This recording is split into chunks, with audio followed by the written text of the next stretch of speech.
My name is Sloan Archer. I'm 26, and the morning my father texted sold the car. Family comes first. Tuition due Friday. I was standing in a hospital stairwell wearing sunburnt scrubs, listening to the echo of my own breath between landings.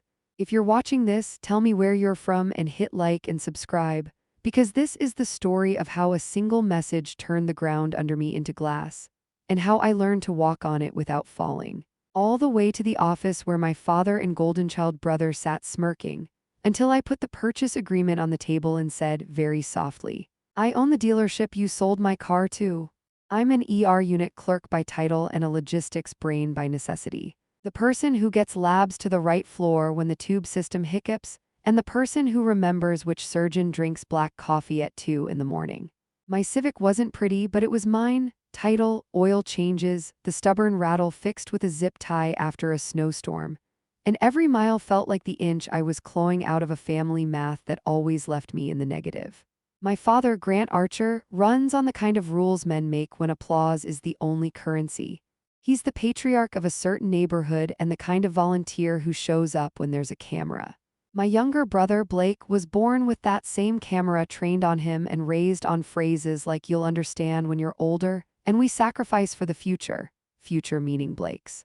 The text hit at 6:11 a.m. just after I'd helped a grandmother find her daughter's room number, just before I could sit down and pretend to breathe. I called, it went to voicemail. I texted back, "You can't sell a car that's not yours." He replied with a thumbs up then, "Titles in the family, in our house that word is a lever." I finished my shift on a smile that felt stapled and walked the mile home to the apartment above a florist that smelled like green things trying.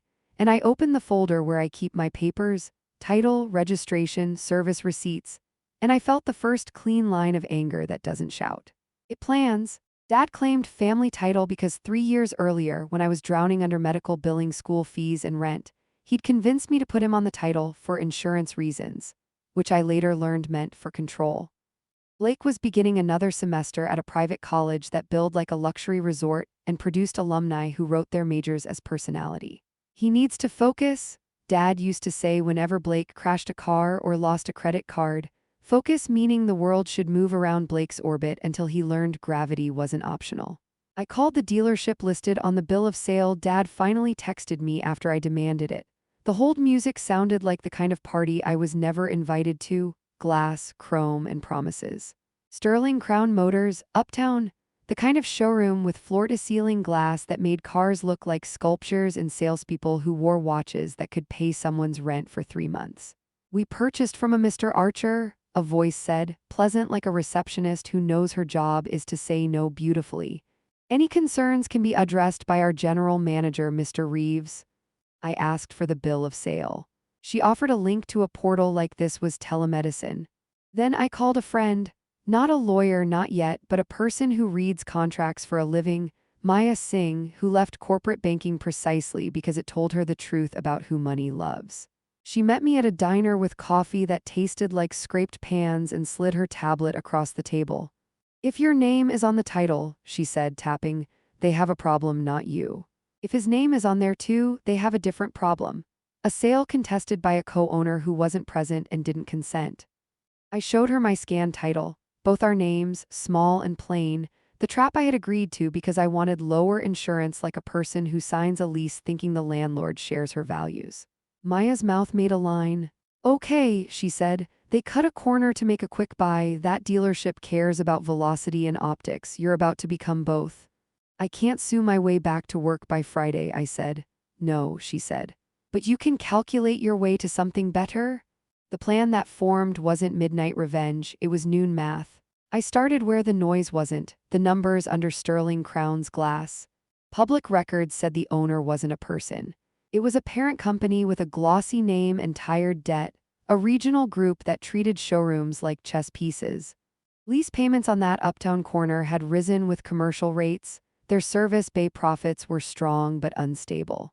Their floorplan financing, the short-term credit dealers used to carry inventory, had been renegotiated last quarter with strings attached. Maya texted me 3 words. "Leverage loves timing." I did this not as the girl who lost her car, I did it as the woman who sees the route in a map other people only watch. I took extra shifts.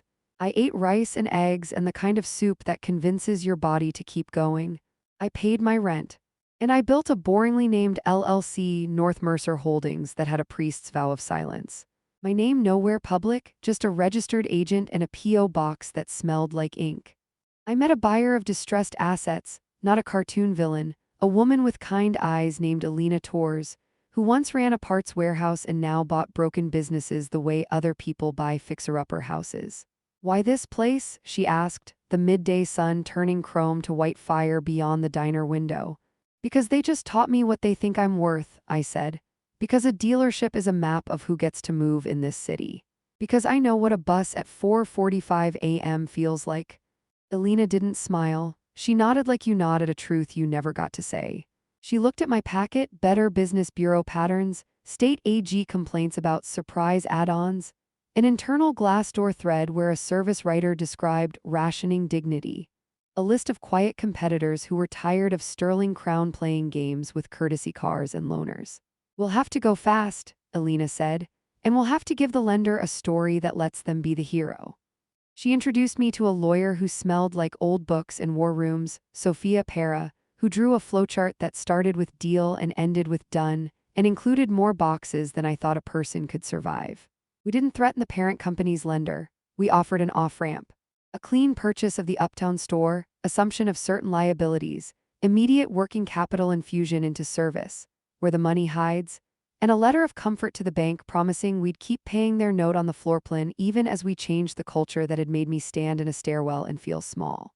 While Para talked paper and Alina talked price, I walked the floor at Sterling Crown as a mystery shopper, which sounds like a game until you realize grown men can look at a woman with good credit and assume she's asking permission. An associate tried to sell me ceramic coating like it was a sacrament. The finance guy told a nervous young couple that everyone pays gap coverage, like a truth he'd pinned and mounted on a wall. I memorized their rhythms. I learned where the old owner had left stress. A sales manager named Colt with hands that wouldn't stop worrying a coin, a receptionist who whispered "I'm sorry" to a service tech, a general manager with a showroom smile and a back office panic. "You want the part where I lost it and broke a glass?" I didn't. I learned. Alina moved with quiet speed, an NDA with the parent company, a term sheet that tracked their covenants like we were reading Braille, a promise to close before their quarter ended so their filings wouldn't bleed. Para drafted the thing that would change my life without changing my face. A sole member ownership of our LLC with special voting shares that gave me control even after Alina's fund added capital. I slept in 5-minute segments. I rode the bus at dawn listening to podcast episodes about Dealership M and like they were love songs. I told no one at home. Dad sent a photo of Blake holding a tuition receipt like it was a medal. "A family that sacrifices together," he wrote. I stared at the picture until the pixels fell apart. I wrote back, "I hope he studies hard." He replied with a thumbs up. The closing happened on a Thursday that felt like a fever-breaking, DocuSigns and a banker whose voice sounded like a door clicking, a wire that moved like a river, a fingertip on a screen that would have looked like any other if you didn't know what it meant. At 3:22 p.m., North Mercer Holdings took title to Sterling Crown Motors, Uptown, subject to the terms we'd hammered until they were safe. At 3:24, I sent a text to a number Alina had given me labeled only GM Reeves. Effective immediately, new ownership. Team meeting tomorrow at 8 o'clock m. Attendance required. No changes to payroll. NM Holdings. He replied with a single word. "Who?" Alina sent back a smiley face that looked like a warning light. We agreed I'd stay quiet until we set the culture in the room, not because I was shy, because we needed to steady the ship before telling the ocean to stop. That night I stood on the sidewalk across from the glass box that used to sell people their worth and watched the lights burn a tired white while a porter squeegeed a spill into the drains. I thought of every night I'd spent charting invoices at the hospital, every time I'd signed family like a permission slip that allowed my father to take something from me in the name of Blake's future. The next morning I wore a navy dress that made me look like a person who might sign things in sneakers because I am also a person who runs.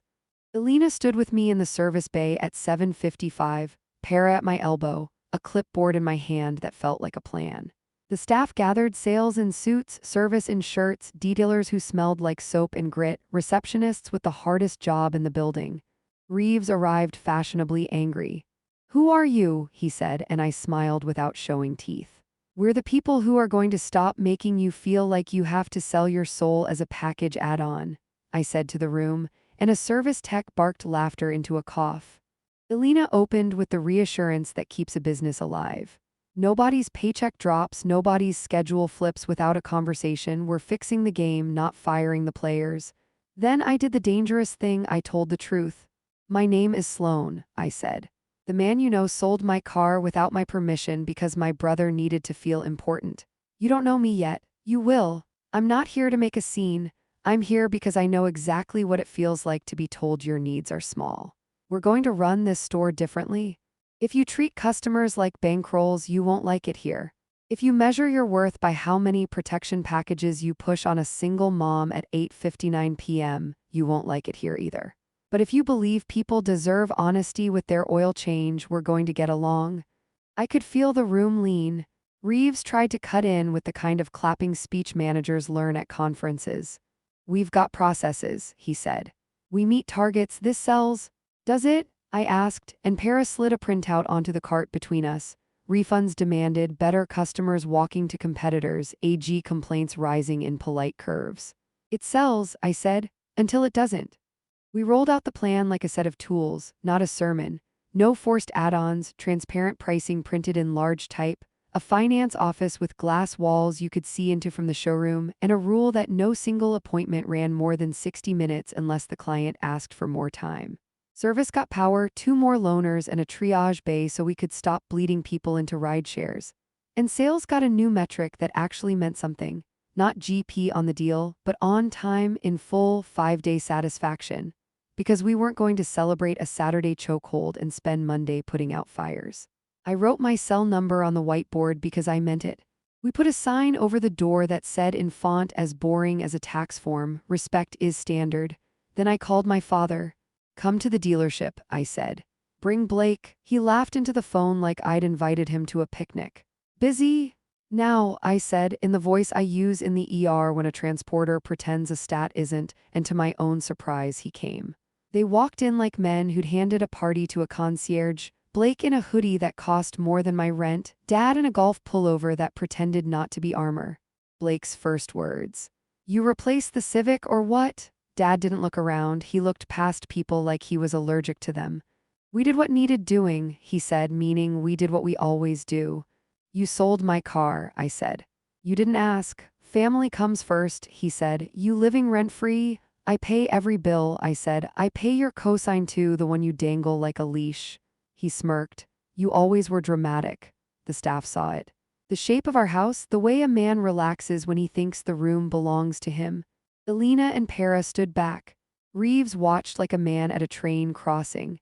I slid the folder onto the hood of a black sedan, the hood so polished I could see my mouth firming. "What's this?" Dad said, not picking it up because men like him don't like to hold the knife someone else sharpened. "It's the purchase agreement," I said. "North Mercer Holdings acquired Sterling Crown Motors Uptown yesterday at 3:22 p.m.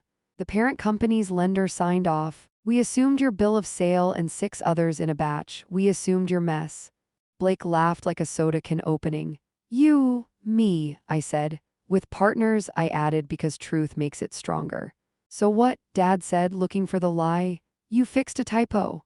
"I fixed a system," I said, and nodded to Para, who slid him a copy of the ownership filing, that satisfying notary seal like a moon crater stamped into paper. "You can't afford this," he said, because his world only holds what he can imagine. "Watch me," I said, and the silence after that was the kind that makes a room decide who it is. "You'll give him the car," Dad tried again, throwing Blake like a decoy. "Tuition is due. He'll get a fair deal like any stranger off the street," I said. "And you will both apologize to the people in this building for treating them like furniture." "Apologize?" Blake said, new species of the word in his mouth. "To who?" Miguel, a porter who'd been on his knees detailing the floor mats, stood up slowly. "To us," he said, soft as a prayer. And that more than the paper, more than the money, changed the weather in the room. Dad rolled his shoulders like he could bully the humidity. We're leaving, he said, turning to go. This is a tantrum. No, I said, and the word had weight. This is a boundary. I stepped in front of the door because I am my mother's daughter and my mother taught me you can be 5'5" and change the direction of a hallway. You will not raise your voice here. You will not belittle anyone here. You will not tell another woman that family comes first when you mean your favorite son does. You will not sign anything in my name again. And if you step foot in this building and treat one of my people like a servant, we will trespass you like any other risk. A hush fell that felt like both a threat and a blessing. Blake tried one more time. Dad, he said, wanting a show, this is dumb, Sloan, you're not a car person. I'm a respect person, I said, and now I'm a car person too. How'd you even, Dad started, stopped, didn't want to know. He pointed at the sedan under my folder like it could save him. You always were ungrateful. I let the word land and pass through me. No, I said, I was tired. He made a noise and stalked out, not as fast as he wanted because he needed us to see the control he didn't have. Blake followed, frowning like math had turned on him. Reeves cleared his throat.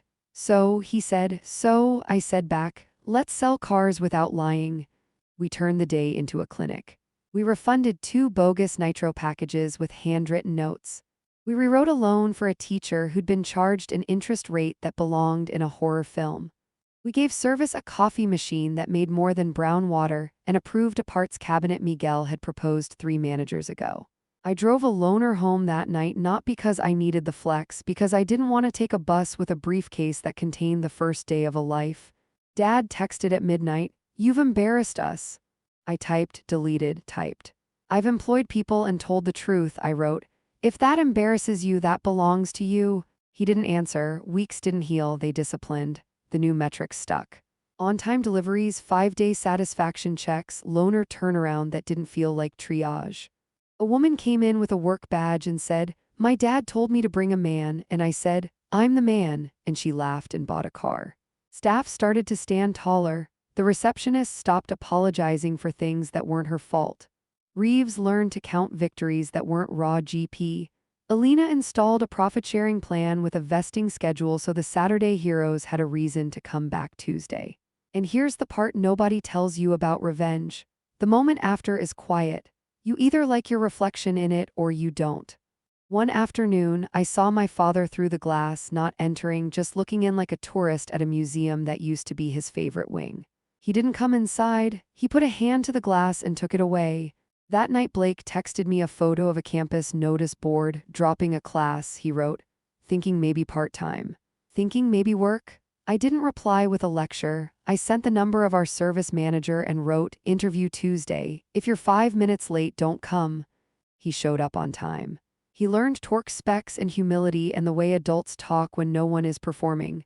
Sometimes he scowled, sometimes he smiled without noticing. Dad hasn't been back. He will one day when he decides the story needs him again. I won't be waiting for his script. I'll be in the service bay, ink on my fingers, checking a parts order with Miguel while Reeves argues with a bank about a rate we can move by half a point if we're stubborn and lucky. We'll sell a car that fits a life instead of a fantasy. We'll hand keys across a desk that isn't a stage. We'll let the door close softly behind a woman who didn't have to pick between her dignity and her ride to work. If this story found you in a stairwell or a showroom or a family text thread where love is spelled CONTROL, tell me where you're watching from, hit like and subscribe for more stories of measured revenge and bright, boring justice, and share this with someone who needs to hear that sometimes the only way to stop being dispossessed in your own life is to buy the building and write the rules in a font big enough that everyone, from the salesman to the son, can finally read them.